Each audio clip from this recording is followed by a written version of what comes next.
میری زدہ اور ماں اور بہنوں، میں آپ تمام کا شکر گزار ہوں کہ آپ لوگ اپنا قیمتی وقت نکال کر All India Muslim Personal Law Board کے شعبہ خواتین کی جانب سے جو ایک احتجاجی جلسہ آج یہاں پر منعقد کیا جا رہا ہے، وقت بچاؤ دستور بچاؤ کے عنوان سے۔ میری زدہ اور ماں اور بہنوں، آپ جانتے ہیں کہ اللہ سبحانہ و تعالی قرآن کریم میں سورہ محمد کی آیت نمبر 6 میں یہ فرماتا ہے، جس کا ترجمہ علماء کرام نے کیا کہ اگر تم اللہ کی مدد کرو گے تو اللہ تمہاری مدد کرے گا اور اللہ تم کو اس راستے میں ثابت قدم رکھے گا۔ آپ اور ہم جانتے ہیں کہ مومن کو استقامت دین حق پر چلنے سے ملتی ہے، اور حضرت آدم علیہ السلام سے لے کر محمد مصطفیٰ صلی اللہ علیہ وسلم تک دین ایک ہی رہا، دین کے تقاضے بھی ایک ہی رہے اور دین کی دعوت بھی ایک ہی رہی۔ وہ ہے کہ اللہ کی وحدانیت کا اقرار اور انبیاء کی رسالت کا اقرار۔ اور میرے عزیز دوستوں اور بزرگوں، میری زدہ اور ماں اور بہنوں، ہمارے اسلاف نے بڑے مصائب اور مشکلات کے سفر طے کر کے اس دین کو ہم تک پہنچایا۔ آپ جانتے ہیں کہ اگر کوئی دین اسلام کی تاریخ کا مطالعہ کرے گا تو یہ دین ہم کو سبزاروں سے یا گلزاروں سے چل کر نہیں ملا، یہ دین ہم کو صحراؤں اور کوثاروں سے چل کر ملا، یہ دین ہم کو کسی بادشاہ کے شیش محل سے نہیں ملا، یہ دین ہم کو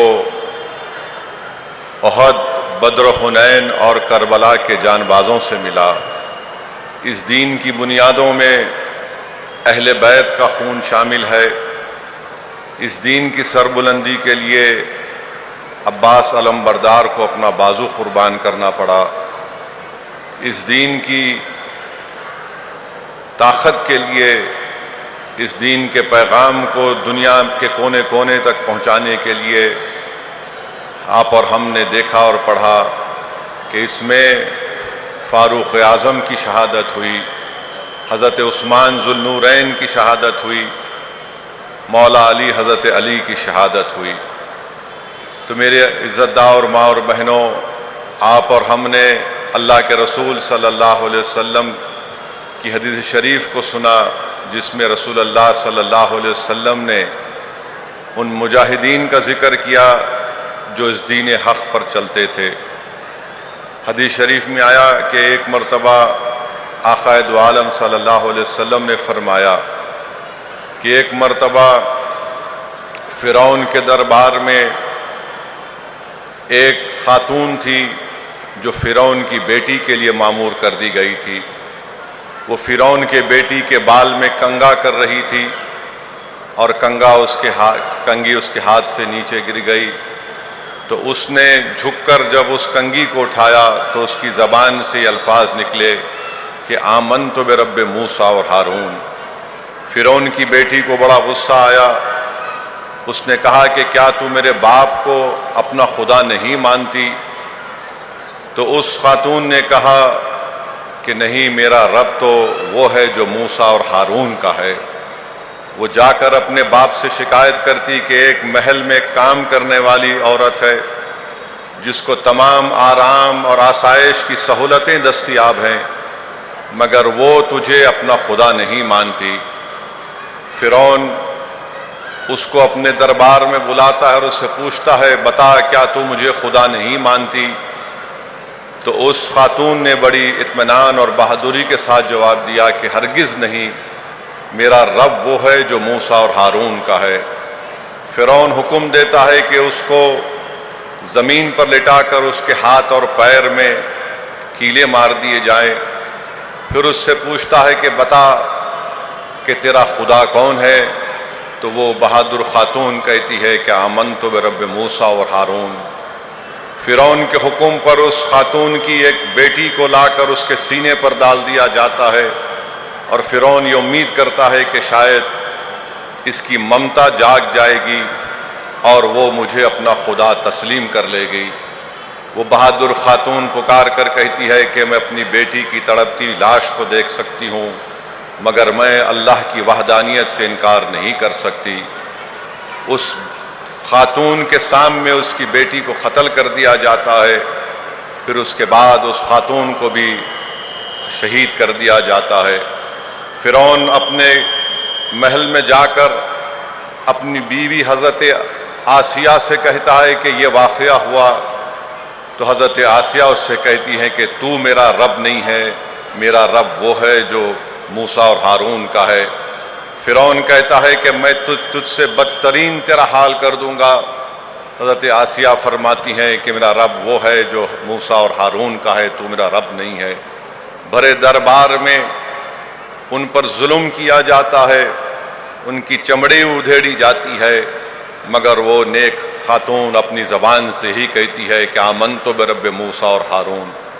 میری زدہ اور ماں اور بہنوں، اللہ کے رسول صلی اللہ علیہ وسلم جب سفر معراج پر جا رہے تھے تو ایک وادی آئی جہاں پر اللہ کے رسول صلی اللہ علیہ وسلم کو خوشبو کی لہریں آپ کو سننے کو ملی، تو رسول اللہ صلی اللہ علیہ وسلم نے حضرت جبرائیل سے پوچھا کہ یہ کیا بات ہے؟ تو حضرت جبرائیل نے فرمایا کہ فرعون کی دربار میں وہ بہادر خاتونوں کی خبریں یہاں پر ہیں جہاں سے اس طرح کی خوشبو کی لہریں آ رہی ہیں۔ تو یہ دین حق جو ہم کو ملا ہے اسلام، یہ کسی بادشاہ کے شیش محلوں سے نہیں ملا ہے۔ آپ اور ہم جانتے ہیں وہ ایک صحابی رسول کا واقعہ جن کا نام زبیر بن عوام ہے، جن کو اسلام قبول کرنے پر ان کے چچا خالد بن نوفل نے ان کو ایسی تکالیف دی کہ ان کو ایک چٹائی میں لپیٹ کر اس میں دھواں دے دیا گیا، اور اس کے باوجود بھی انہوں نے کہا کہ میں دین اسلام کو چھوڑنے والا نہیں ہوں۔ ان کے چچا ان سے کہتے تھے کہ چھوڑ دے اسلام کو، اور ان کو مارا گیا۔ انہوں نے دین اسلام کو نہیں چھوڑا۔ حضرت فاروق اعظم حضرت عمر بن خطاب کے پاس ایک خاتون کام کرتی تھی، آپ نے ابھی تک اسلام کو قبول نہیں کیا تھا۔ ایک کام کرنے والی خاتون کا نام حضرت لبینہ تھا۔ فاروق اعظم کو جب معلوم ہوا کہ انہوں نے اسلام کو قبول کر لیا تو عمر بن خطاب نے اس لبینہ سے کہا کہ تو اپنے آبائی دین کو چھوڑ کر اسلام کو قبول کر لی۔ پھر اس کو بے انتہا مارا، اور جب تھوڑی دیر کے لیے رک گئے تو حضرت فاروق اعظم نے اس سے کہا کہ میں اس لیے نہیں رکا ہوں، تجھ پہ رحم کرنے کے لیے تھوڑی دیر آرام کروں گا اور پھر تجھے ماروں گا۔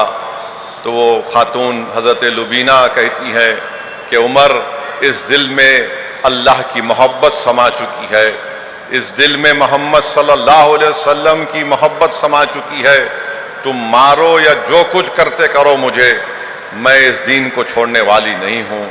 حضرت لبینہ رضی اللہ تعالیٰ عنہ سے عمر بن خطاب رضی اللہ تعالیٰ عنہ پوچھتے کہ آخر کیا بات ہے کہ تو نے اس دین کو قبول کیا؟ تو نیک بخت خاتون ان سے مخاطب ہو کر کہتی ہے کہ تم کیسے ہو کہ تم اس خدا کی عبادت نہیں کرتے جو زمین و آسمان کا خالق ہے، تم اس کو اپنا معبود مانتے ہو جو اب تم اس کو ہاتھوں سے بناتے ہو۔ تو میری زدہ اور ماں اور بہنوں، یہ دین ہم کو ان لوگوں سے ملا، اور یہ خواتین کا جلسہ ہے۔ آپ جانتی ہیں کہ اس دین کے لیے سب سے پہلے اگر کسی نے اپنی جان کی قربانی دی تو حضرت سمیہ تھی، جن کو ابو جہل نے نیزہ مار کر شہید کر دیا تھا۔ تو یہ تاریخ ہمارے سامنے ہے، اور ہم امید کرتے ہیں کہ ہماری زدہ اور ماں اور بہنیں بھی ایک ہو کر متحدہ طور پر All India Muslim Personal Law Board کی جانب سے جو وقف بچاؤ دستور بچاؤ کی مہم کا آغاز کیا گیا ہے، آپ اس میں اپنا پورا تعاون پیش کریں گے، اور 25 تاریخ کے دن 25 مئی کے دن ایک پروگرام رکھا گیا ہے انسانی زنجیر کا، ہیومن چین کا۔ میری آپ تمام سے گزارش ہے کہ آپ لوگ اس میں شرکت کریے، اور جہاں کہیں بھی اگر آپ جو راستہ طے کیا جائے گا کہ کس جگہ پر کھڑے ہو کر ہم کو اس احتجاج کو کامیاب کرنا ہے، اگر آپ اس میں شرکت کر سکیں تو بہت اچھا ہے. اگر یہ نہیں ہو سکتا ہے تو کم سے کم آپ اپنے گھر کے سامنے اپنے افراد خاندان کے ساتھ اپنے والد، اپنے شوہر کو، اپنی بچوں کو لے کر آپ اپنے گھر کے سامنے کھڑے ہو جائیے ہاتھ باندھ کر، تاکہ ہم دلی کی حکومت کو پیغام دے سکیں کہ ہم یہ قانون کو نہیں مانتے.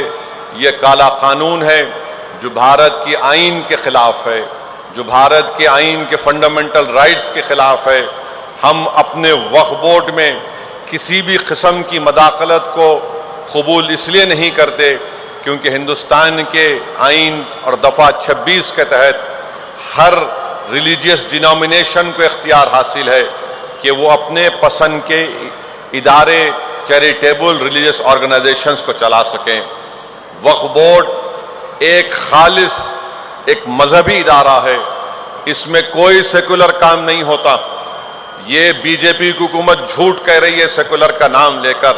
یہ ایک پیورلی ریلیجیس انسٹیٹیوشن ہے اور اس کا تعلق راست ہمارے دین سے ہے. اسلام کا 5واں رکن چیریٹی ہے، زکوٰۃ ہے، تو اس کا تعلق اسی سے ہے. قرآن میں بے شمار آیتیں ہیں جو اللہ ہم کو کہہ رہا ہے کہ آپ اپنی دولت کو استعمال کرو. تو میری زدہ اور ماں اور بہنوں، یہ کالا قانون ہے جو ہماری مسجدوں کو، درگاہوں کو، خانقاہوں کو، ہمارے عاشور خانوں کو، امام باڑوں کو ہم سے چھیننے کے لیے بنایا گیا ہے. آپ نے مجھ سے قبل تمام ذمہ دار لوگوں سے ان کے بصیرت افروز خطابات کے ذریعے آپ نے سنا ہوگا کہ یہ قانون کیسا بنایا گیا ہے. اگر کوئی مسلمان آدیواسی ہوگا تو وہ اپنی جائیداد کو وقف نہیں کر سکے گا. وقف با یوزر ہے، جس کو سپریم کورٹ نے بابری مسجد کے مقدمے میں وقف با یوزر کو سپریم کورٹ نے اپیل کیا. آپ اس فیصلے کے خلاف غلط طریقے سے ایک قانون بناتے ہیں. آپ خواتین ہیں، اس قانون میں یہ بات لکھی گئی کہ اگر کوئی اپنی جائیداد کو وقف الاولاد کرنا چاہتا ہے اور وقف الاولاد کرے گا تو مودی کی حکومت یہ کہہ رہی ہے کہ بیٹی کا حق نہیں مارا جا سکتا. اب آپ خود اندازہ لگائیے کہ اگر کوئی اپنی جائیداد کو اللہ کو اس کا مالک بنا رہا ہے تو کہاں بیٹی کہاں بھائی، کہاں بیٹا کہاں بیٹی کہاں رشتہ دار. مگر یہ حکومت کہتی ہے کہ وقف الاولاد آپ اس وقت تک نہیں کر سکتے جب تک کہ آپ یہ بتا نہ دیں کہ بچوں کا حق نہیں مارا جائے گا. یہ عجیب و غریب بات ہے کہ جائیداد میری ہے ہندوستان کی آئین کی سیکشن 300 کے تحت. یہ قانون ایسا بنا دیا گیا کہ جتنے مساجد ہیں پورے ملک میں آثار قدیمہ کے تحت اگر وہ پروٹیکٹڈ ہیں، اینشینٹ ہیں، تو اس کا مالک وقف نہیں رہے گا، اس کا مالک آثار قدیمہ بن جائے گا. آثار قدیمہ کے ایکٹ یہ کہتا ہے کہ اس جگہ کو جو آثار قدیمہ کے ماتحت ہے اس میں کوئی رد و بدل نہیں کیا جا سکتا اس کی تعمیراتی کام کر کے. ٹائٹل تو وقف بورڈ کے پاس رہے گی، مگر مودی نے کہہ دیا کہ نہیں، ٹائٹل مالک وقف بورڈ نہیں رہے گا، مالک بن جائے گا آثار قدیمہ. بتائیے آپ، یہ ظلم نہیں تو کیا ہے؟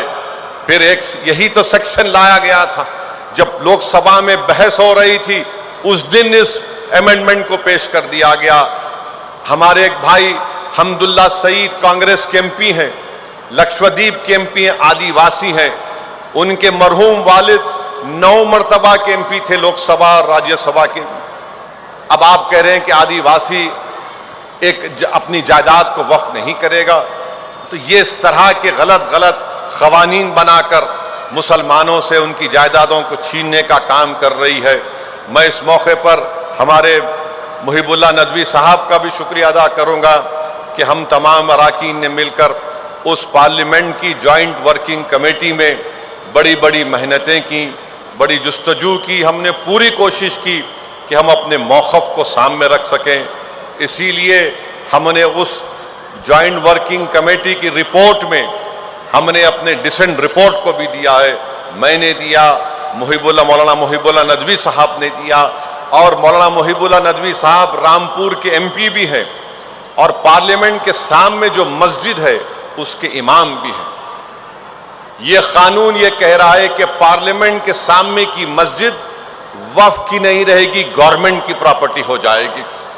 آپ بتائیے، جس مسجد کا امام ایک ایم پی ہو، بحیثیت امام ان کا تقرر دلی وقف بورڈ نے کیا، یہ قانون یہ کہہ رہا ہے کہ ہم اس مسجد کو مسجد نہیں مانیں گے، گورنمنٹ کی پراپرٹی بنا دیں گے۔ کیسے کوئی خاموش بیٹھ سکتا ہے؟ بتائیے آپ۔ یہ حکومت آستھا کی بات کرتی ہے کہ ہماری آستھا مسجد میں نہیں ہے، کہ ہماری آستھا درگاہوں میں نہیں ہے، کہ ہماری آستھا یتیم خانوں میں نہیں ہے جو وقف کر دیے گئے، کہ ہماری آستھا عاشور خانوں میں نہیں ہے، امام باڑوں میں نہیں ہے، عیدگاہ میں نہیں ہے۔ آخر کیوں اس طرح کا قانون بی جے پی حکومت نے بنایا؟ صرف مسلم دشمنی کی بنیاد پر۔ اس قانون سے وقف کی حفاظت نہیں ہوگی، اس قانون سے وقف کی آمدنی میں اضافہ نہیں ہوگا، اس قانون سے قابضین کو نہیں ہٹایا جا سکتا۔ مانے جو 12 سال سے قبضہ کر کے بیٹھا وہ مالک بن جائے گا، اور پورے ملک میں پروپیگنڈا بی جے پی والے کر رہے ہیں ایسا نہیں، سب جھوٹ ہے۔ یہ قانون صرف بنایا گیا مستقبل کو سامنے رکھ کر۔ اگر یہ قانون رہے گا تو یاد رکھیے، آر ایس ایس کے پاس ایک لسٹ ہے جو ان کا ماننا یہ ہے کہ تاریخ کے کسی وقت میں مساجد نہیں تھے، کسی اور کی عبادت گاہ تھی۔ تو صرف ان کو کرنا یہ ہے کہ کلیکٹر کے پاس جا کر ایک درخواست دینا ہے کہ یہ مسجد نہیں ہے، اور کلیکٹر انکوائری آرڈر کرے گا۔ اس کے بعد سے جب تک انکوائری کی رپورٹ مکمل نہیں ہوتی، وہ وقف کی جائیداد نہیں رہے گی۔ آپ سن کر کہہ رہے ہوں گے کیا بات کر رہے ہو، انکوائری پہ میں اپنی مسجد کو کھودوں گا؟ جی ہاں، اگر کلیکٹر کے پاس کوئی شکایت کرے گا تو انکوائری پر آپ مسجد کھودیں گے۔ جب تک کہ انکوائری مکمل نہیں ہو جاتی، کلیکٹر انکوائری آرڈر کرے گا، آپ انتظار کرتے رہیے۔ کوئی بھی جا کر کمپلین کر دے گا۔ یہ بولتے ہیں پورٹل، ارے پورٹل کیا ہے؟ پورٹل پہ بھی چڑھانے سے پہلے کوئی کمپلین کر دے گا۔ آپ نے ایک سیکشن بنا دیا، اس میں ہمارے داؤدی بورا مسلمانوں کو بدنام کرنے کے لیے داؤدی بورا مسلمانوں نے کہا کہ ہم کو اس قانون کے تحت مت لائیے۔ ہمارے پاس دائل مطلق کا ان کے پاس ایک کنسپٹ ہے، مگر ان کو استعمال کیا گیا۔ کیوں استعمال کیا گیا؟ یہ بات ذہن نشین کر لیجئے کہ مودی کی حکومت نے داؤدی بورا کو اور کھوجاؤں کو اس لیے اس قانون میں لایا، اس کے 2 مقصد تھے۔ ایک مقصد کہ کھوجا مسلمان، ان کا ایک یتیم خانہ وقف تھا جس کو ہندوستان کے سب سے دولت مند آدمی نے وقف کی جائیداد کو 20 کروڑ روپے دے کے خرید لیا۔ آج بمبئی میں سب سے بڑا عالی شان عمارت جو ہمارے ملک کا سب سے دولت مند آدمی ہے، اس نے اپنا گھر بنایا تو یتیم خانے پر بنایا جو وقف کی جائیداد تھی۔ اس کو بچانے کے لیے آپ نے کہا کہ کھوجا بھی ان کا وقف ہوگا۔ کیوں ہوگا؟ کیونکہ انہوں نے ایک وقف ٹرسٹ کے تحت اس کو بیچ دیا تھا، تو اس کی ٹائٹل کو لیگلائز کرانے کے لیے مہاراشٹرا کے 2 سی او لکھ کر دیے کہ یہ وقف کی جائیداد ہے، تو مودی نے قانون کے ذریعے اپنے دوست کو مدد کر رہے ہیں۔ اور یہ جو ہمارے داؤدی بورا کہہ رہے تھے کہ نکالو، ان کا نام لے کے سیکشن 2C لائے اور ان کو ہی وقف بورڈ میں شامل کر لیے۔ تو یہ ان کی شرارت نہیں ہے بلکہ ایک منصوبہ ہے۔ آپ اندازہ نہیں کر سکتے کہ ہم اور محب اللہ صاحب جب اس کمیٹی میں تھے تو کمیٹی کے چیئرمین نے اپنے اختیارات کا اس طرح استعمال کیا کہ ایک ایسی تنظیم کو بلایا کمیٹی کے سامنے، اس کمیٹی کے 3 لوگوں پر ٹیررزم کے مقدمے چل رہے ہیں، بلکہ 2 کو سزا بھی ہوئی۔ اس آرگنائزیشن کے 3 لوگوں کو بم بلاسٹ میں، جو مہاراشٹرا میں بم بلاسٹ کیے تھے، ان کو بلایا گیا۔ آپ بتائیے اس کا کیا تعلق؟ ایسے لوگوں کو بلایا گیا۔ محب اللہ صاحب کو میں پہلی مرتبہ غصے میں دیکھا۔ ریٹائرڈ ہائی کورٹ کے ججز ہیں، ریٹائرڈ لا یونیورسٹی کے وائس چانسلر ہیں، اور جب ہم ان سے پوچھے کہ یہ بتائیے کہ 5 سال مسلمان ہونے کی شرط کا مطلب کیا ہے، جب میں نے یہ ریٹائرڈ وائس چانسلر جو لا یونیورسٹی کے، تو ان سے پوچھا کہ بتائیے محترمہ، اگر کوئی 5 سال تک نہیں دے سکتا تو کیا 5 سال تک دوسرے مذہب کو دے سکتا ہے؟ تو محترمہ جو ریٹائرڈ وائس چانسلر ہیں لا یونیورسٹی کے، انہوں نے کہا ہاں بالکل وہ دے سکتا ہے کسی عبادت گاہ کو۔ میں نے پوچھا پھر مسجد کو نہیں دے سکتا؟ بولے نہیں مسجد کو نہیں 5 سال تک۔ میں نے کہا کیا یہ دوسرے دھرموں میں ایسا ہوتا ہے کہ 5 سال تک تم اگر کسی دھرم کو مانتے، کیسے بتائیں گے کہ مثال کے طور پر آپ خاتون ہیں، آپ وقف کرنا چاہ رہے ہیں، کون آ کر دیکھے گا کہ آپ دین پر چل رہے نہیں چل رہے؟ کون طے کرے گا؟ اور انگریزی کا ورڈ ہے کنٹروینس لکھا آپ نے، کہاں سے طے ہوگا؟ مقصد کیا ہے کہ چھین لینا؟